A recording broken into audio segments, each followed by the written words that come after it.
فرزندان با پدر گفتم پدر جان شما شبا خوراس میکشه نمیمونین که ما براحت خواب کنیم.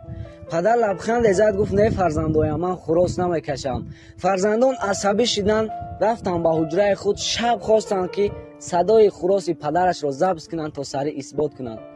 شب ضبط کردن سر خواستند در آیند اثبات کنند که پدرشون از دنیا گذشته. ای همون روز عبارت دیگر تا شبها فرزندان صدای خوراس پدر رو خواب گوش نمیکردن. خوابشون نمیبرد.